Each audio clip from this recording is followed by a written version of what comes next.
Bonjour et bienvenue pour ce nouveau tutoriel. Aujourd'hui, on va voir comment intégrer le Touch ID à son application de login. Donc pour notre exemple, on aura uniquement besoin de taper le mot de passe 1234 1234. Donc là, vous aurez votre application et dans la partie paramètres de votre application, vous allez ajouter une option se connecter avec l'empreinte digitale. Donc si votre appareil le permet, on va demander de poser le doigt sur le capteur d'empreinte pour activer cette option.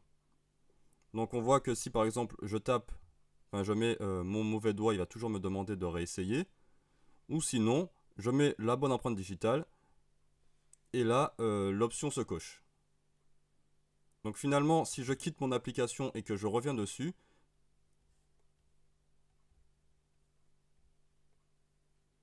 automatiquement, l'application va me demander de rentrer mon empreinte digitale. Donc encore une fois, si je rentre un mauvais doigt, je vais tout simplement avoir la possibilité de toujours taper le mot de passe 1234 1234 ou mettre le bon doigt. Et là, automatiquement, j'arrive sur notre application. Donc c'est ce qu'on va faire tout de suite.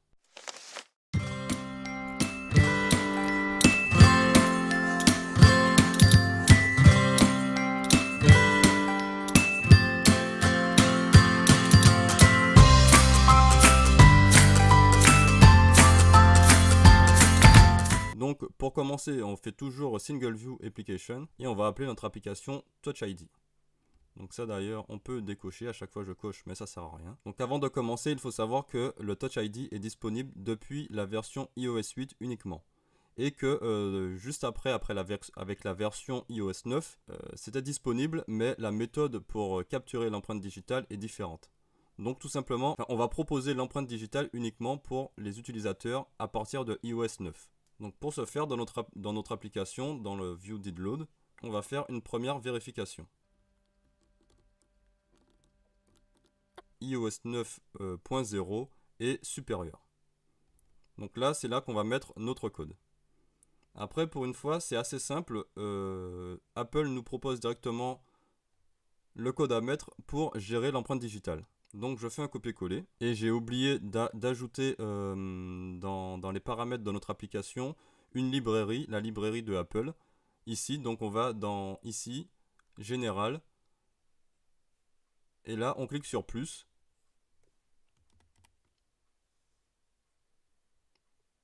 Pour ajouter du moins ce framework Local Authentication qui va permettre de gérer l'empreinte digitale. Et forcément, dans toutes les pages où j'aurai besoin de l'empreinte digitale, il faudra faire un import ici de Local Authentication.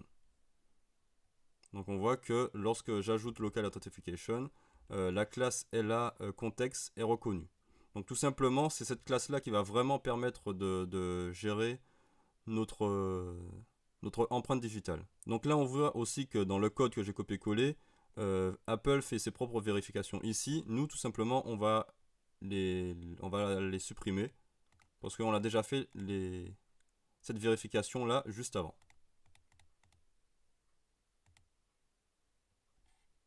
Et là aussi, petite erreur de Apple, il faut mettre le D en minuscule. Je ne sais pas pourquoi ils n'ont pas corrigé.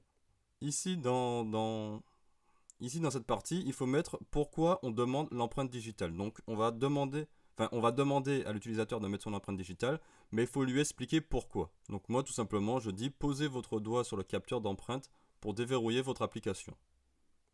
Donc parce que ce sera le but de cette application. Après, comme on le voit, ce qui va être intéressant de connaître, c'est là ici, Success. Donc dans cette partie, c'est la partie où la personne a rentré son empreinte digitale et qu'il a rentré le bon doigt. Dans cette partie-là, c'est tout simplement que l'empreinte est disponible sur son iPhone, mais que soit l'utilisateur a cliqué sur annuler, soit il a cliqué sur rentrer le mot de passe à la place, ou tout simplement c'est qu'il a fait essayer trop de fois avec son empreinte digitale et que ça n'a pas fonctionné. Et ici, même si on l'est dans iOS 9 et supérieur, eh ben, l'iPhone sur lequel tourne l'application n'a pas la possibilité de gérer l'empreinte digitale. Donc l'iPhone n'a pas le capteur d'empreinte digitale. Enfin, l'iPhone ou l'iPad. Et ici aussi, là, dans notre if, on disait si iOS 9 ou supérieur. Eh ben là, on va rajouter un else pour dire finalement si on est sur iOS 7, iOS 8, iOS 5, etc. Eh ben, pas de gestion d'empreinte non plus. Et là d'ailleurs, au lieu de mettre des commentaires, j'aurais dû afficher des prints.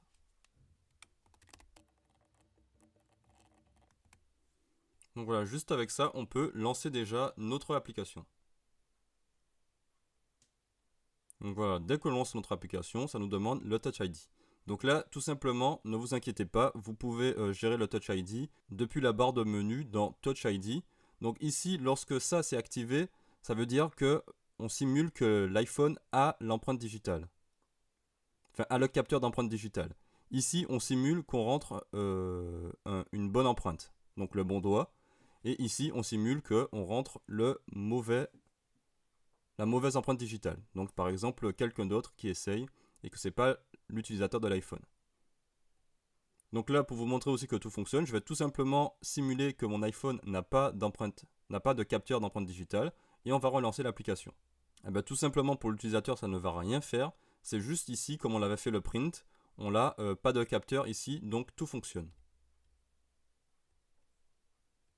Là, je vais remettre le capteur disponible. Là, je vais simuler un mauvais doigt. Donc tout simplement, on voit que c'est vraiment géré assez facilement. Là, si par exemple je clique sur annuler ou mot de passe, ça va faire la même chose dans tous les cas. Donc on va choisir mot de passe. Ça va dire empreinte incorrecte. Dans tous les cas, l'empreinte elle est incorrecte.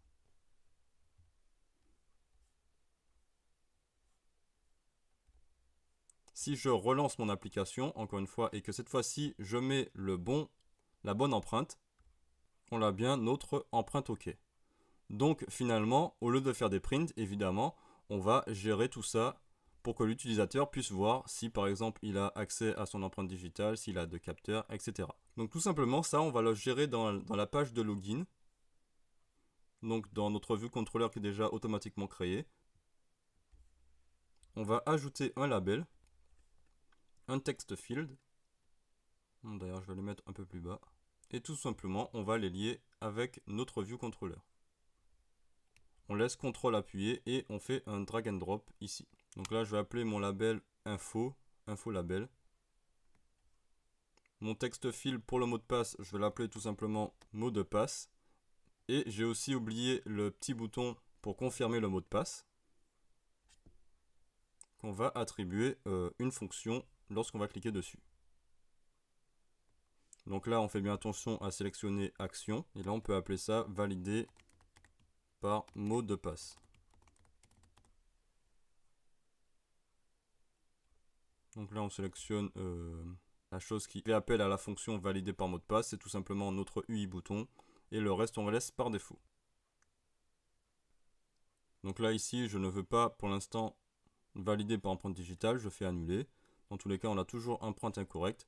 Et là, on peut choisir de faire par mot de passe. Là, si je clique sur valider, on voit bien qu'à chaque fois que je clique, ma fonction ici est appelée. Et pour le moment, on va jouer sur le label. À chaque fois, on va changer les informations du label. Au lieu de mettre dans les prints, on va les afficher ici. À la place du print, on va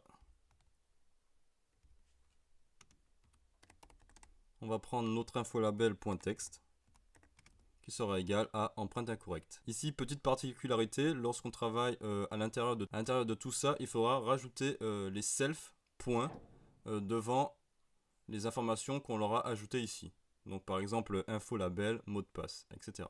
Donc là pour info label, il faut tout simplement rajouter le self point ici pour changer notre label. Après là on n'a pas besoin d'indiquer à l'utilisateur qu'il n'a pas d'empreinte digitale. Ça va un peu lui faire mal de savoir qu'il n'a pas d'empreinte digitale. Donc à la place de ça, on peut tout simplement dire mot de passe. Et comme ça voilà, il ne sait pas qu'il y a l'empreinte digitale. C'est mieux pour lui. Il va toujours se connecter grâce à son mot de passe sans faire attention qu'il y a l'option empreinte digitale si on l'est sur un iPhone avec capteur d'empreinte digitale.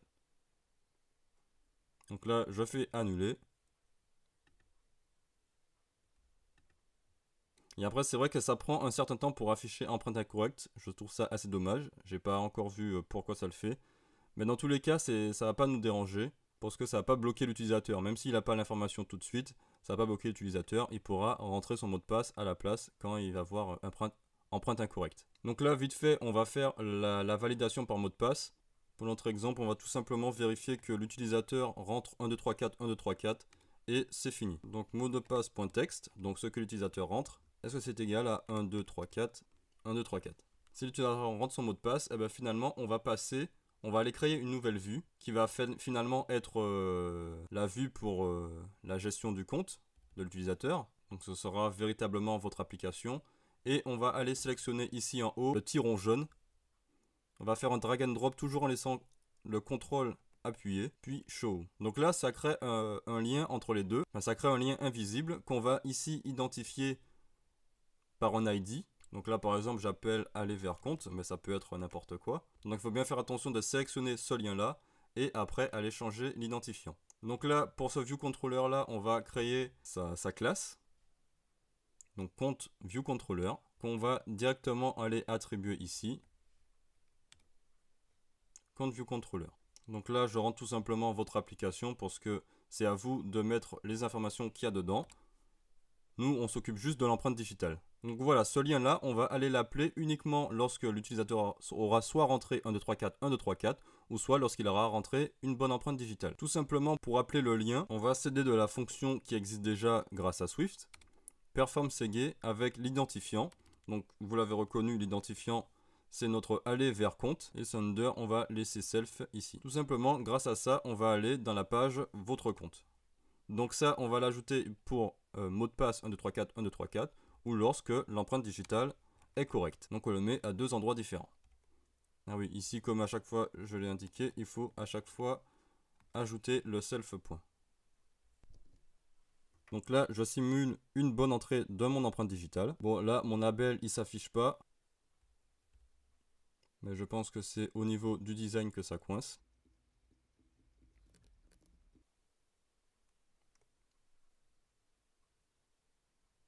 Donc voilà, donc là on a bien notre application, enfin votre application. Lorsque j'ai rentré mon empreinte digitale qui était correcte, et vous avez vu, j'ai essayé avec une mauvaise empreinte, ce n'est pas passé. Donc voilà, c'est pas plus compliqué que ça. Et maintenant on va tout simplement aller ajouter un peu les options pour choisir est-ce que l'utilisateur va rentrer son empreinte digitale ou son mot de passe. Enfin, tout simplement c'est vraiment un peu plus fun de permettre à l'utilisateur de choisir s'il veut rentrer à chaque fois son mot de passe ou si tout simplement il préfère à chaque fois demander de rentrer directement avec l'empreinte digitale. Mais tout simplement, au lieu de faire une page paramètres, comme j'ai montré dans l'exemple, on va le mettre directement ici. Et là, on va ajouter un switch pour faire joli. Vous pouvez bien sûr faire comme vous voulez. Là, c'est juste moi qui ai choisi de mettre ça pour faire un peu plus joli. Donc voilà, tout simplement, le switch, on va aller l'associer au code, parce qu'on aura besoin de sa valeur.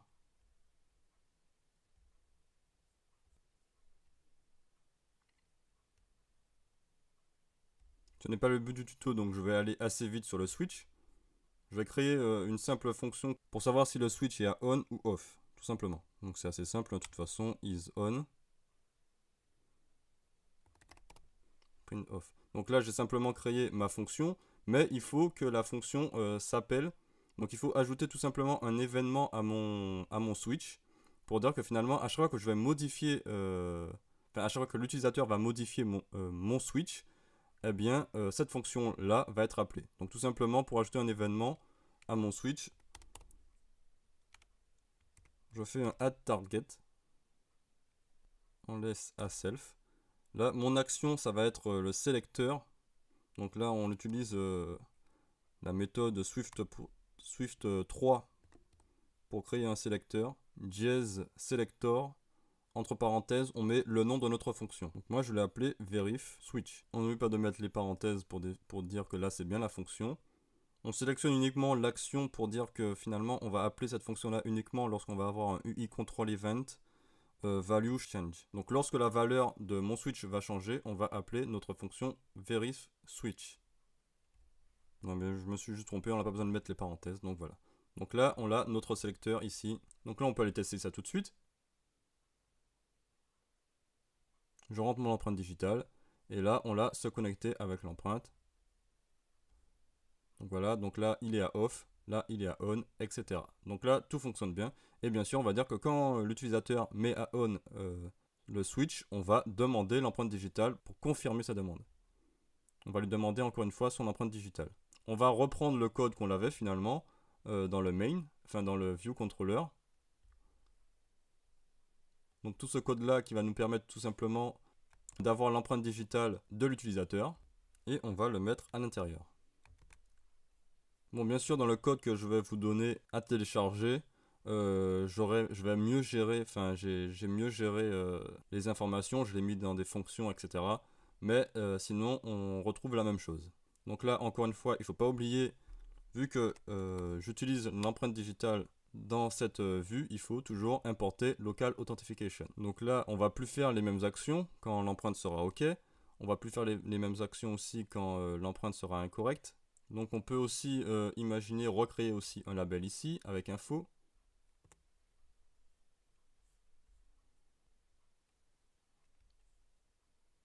Je vais redonner le même nom, comme ça pas de problème. Donc voilà, pas de capteur. Là on va dire que l'empreinte digitale n'est pas gérée sur le système.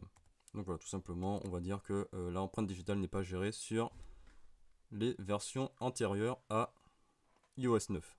Là, lorsque l'empreinte va être OK, on va ajouter une variable ineffaçable. Donc je vous invite à regarder le tutoriel qui parle de ça. D'ailleurs, je l'appelle comme ça, mais je l'aurais pu vraiment l'appeler autrement. Mais c'est pour que ça parle à tout le monde.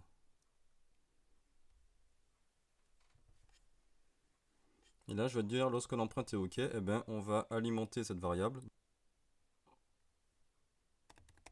On va créer un booléen pour cette variable ineffaçable, ce sera un booléen. Elle va s'appeler déverrouiller par Touch ID.